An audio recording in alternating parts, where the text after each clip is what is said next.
नमस्कार, आप देख रहे हैं विंध्या टाइम्स और मैं हूं आपके साथ गौरी। रीवा के ऐतिहासिक नैखाई स्थल को लेकर विवाद बढ़ता जा रहा है। इस स्थान का नाम बदलकर संग्राम तीर्थ करने और नायक पंडित यशवंतराव पेशवा की ऐतिहासिक छतरी को किसी और की बताने पर प्रपौत्र प्रभाकर नारायण राव पेशवा ने विरोध जताया है। उनका कहना है कि लंदन के गजट में इस क्षेत्र को नैखाई के नाम से दर्ज किया गया था, लेकिन अब कुछ लोग निजी स्वार्थ के चलते इसका नाम बदलने की कोशिश कर रहे हैं।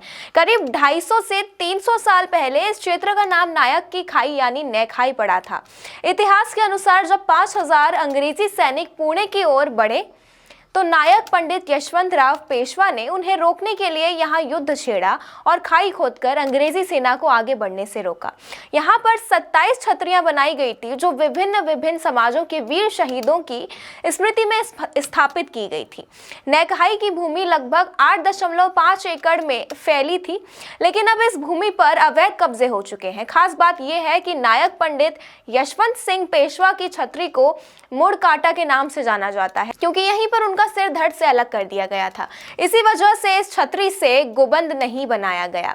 अब इस ऐतिहासिक छतरी को किसी और की बताने की कोशिश की जा रही है, जिससे पेशवा परिवार और स्थानीय लोग आक्रोशित है। उनका कहना है कि ये रीवा का ऐतिहासिक स्थल है जहां 10,000 अंग्रेजी सैनिकों से युद्ध के दौरान सैकड़ों वीरों ने बलिदान दिया था।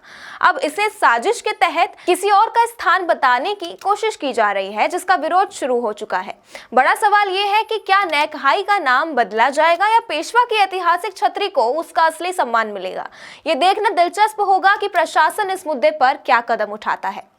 थोड़ा सा इतिहास पे प्रकाश डालिए। नैखाई एंग्ल मराठा युद्धों की एक सीरीज़ थी जिसमें अंग्रेज़ों और पेशवाओं के बीच में इस देश को कंट्रोल करने के लिए जो युद्ध लड़े जा रहे थे उसमें से एक है।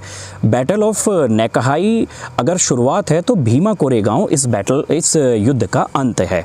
तो पेशवाओं के लिए और ख़ास तौर से विंध्य प्रदेश के लिए ये एक बड़ा तीर्थ स्थल है।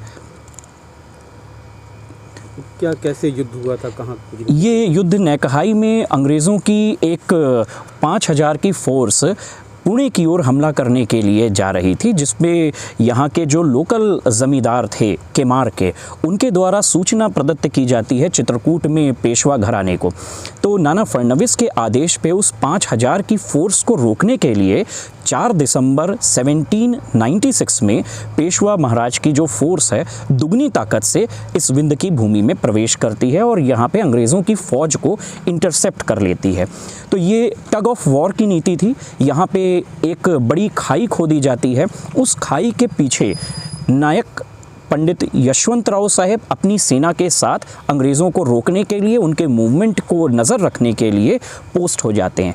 ये टग ऑफ वॉर 2.5 महीने चला। अंग्रेज़ मुकुंदपुर में थे और इसी कारण इस जगह को, इस खाई के कारण नायक की खाई यानी नैखाई कहा जाता है। कौन कौन युद्ध में शामिल हुआ था? हमारी पक्ष से जो युद्ध में शामिल हुए थे वो सबसे पहले श्रीमंत पंडितराव पेशवा जी यशवंतराव साहब थे। उनके साथ राजा ढबौरा रणजीत राय दीक्षित जी के पिता श्रीमंत शत्रुजीत राय दीक्षित, इसके बाद सिमरिया राज घराने के बघेल राज परिवार के लोग, कोठी के लोग, राजा सरजू प्रसाद विजय राघवगढ़ के, और वो तमाम लोग शामिल थे जिनके वंशजों ने बाद में जाके 1857 में विंध्य की क्रांति की अलख जगाई थी।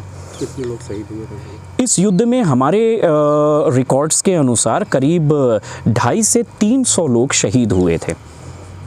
कितने अंग्रेज हमलावर थे? अंग्रेज़ों की जो फोर्स थी वो मुकुंदपुर में बैठी हुई थी और मुकुंदपुर की ओर से वो लगातार डेक्कन रोड पर कब्ज़ा करने के प्रयास से आगे बढ़ रहे थे, जिसको रोकने के लिए इस नैखाई यानी बैजनाथ परगने में फोर्सेस को लगाया गया जो विंध्य प्रदेश की चित्रकूट परगने की थी।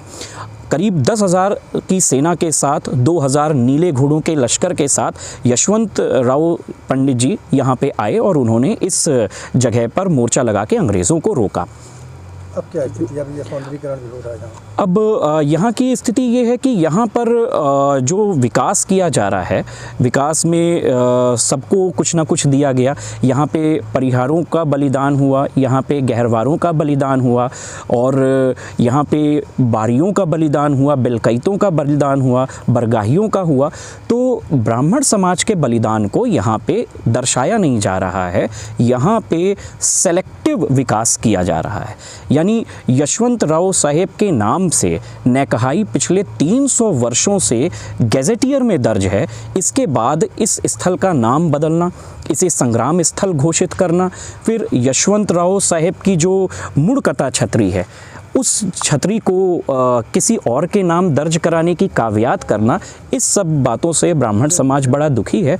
और हम चाहते हैं कि हमारे यशवंतराव साहेब का नाम भी इस नैकहाई युद्ध भूमि के पटल पे दर्ज हो। ये हम सब ब्राह्मण समाज, हिंदू मैनिफेस्टो और अनेक संगठनों की मांग है, और इसी के लिए हम लोग यहाँ आए हुए हैं। आपने डिप्टी सीएम से भी मुलाकात की है? डिप्टी सीएम साहब को हमने एक लेटर भी लिखा था और इस आशय पे उनको जानकारी भी दी थी कि ये बहुत अच्छी बात है, सभी बलिदानियों का सम्मान हो रहा है, इससे अच्छी क्या बात होगी। अब कोई आज के समय में कोई योद्धा एक दूसरे का दुश्मन नहीं है।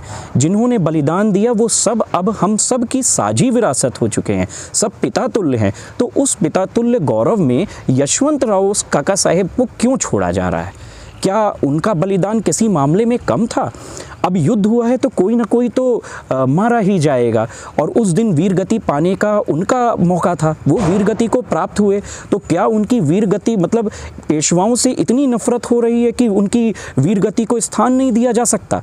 क्या ब्राह्मण समाज के पंचतीर्थ में आप सब लोगों को जान के बड़ा अच्छा लगेगा कि इस विंध्य प्रदेश में ब्राह्मणों के पंचतीर्थ में नैकहाई आता है। बसामन मामा, यशवंतराव साहेब की ये नैकहाई, रणजीत राय दीक्षित जी का ढबौरा, शत्रुघ्न सिंह तिवारी जी का केमार और श्रीनिवास तिवारी जी का तिवनी, ये 5 हम ब्राह्मण समाज के लोगों के लिए पंचतीर्थ का स्थान है। और यहाँ अगर यशवंतराव जी के नाम के साथ उनको ख़त्म करने की साजिश अगर होगी तो ये फिर गलत बात है। हम मंत्री जी से ये कहना चाहेंगे कि आपके रहते अगर ब्राह्मण समाज को इस तरह से दरकिनार किया जाएगा तो ये गलत बात है। इस पर आपका संज्ञान होना चाहिए और आपको इस पे कार्रवाई करते हुए श्रीमंत यशवंतराव पेशवा जी की मूर्ति को यहाँ पे लगाना चाहिए और उनके इतिहास को बताना चाहिए। स्मारक को बचाने आपकी तरफ से क्या पहल की जा रही है? इस स्मारक को सबसे पहले लाइमलाइट में लाने का काम पेशवा परिवार ने किया। सन 2018 में हम लोग जब यहाँ पे आए तो घुटने तक यहाँ पे कीचड़ भरा हुआ था, तो 5-6 ट्रक मिट्टी डलवाने के बाद हम लोगों ने अपना पिंडदान किया था। इसके बाद और भी लोग जुड़ते गए।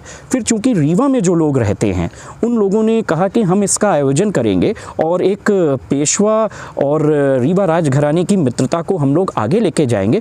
पर मुझे ऐसा लगता है जैसे बीच में कुछ राजनीति हो गई है, ब्राह्मण समाज को अलग कर दिया गया और इसे एक सेलेक्टिव शौर्य स्थल के रूप में कुछ लोगों के लिए विकसित किया जा रहा है।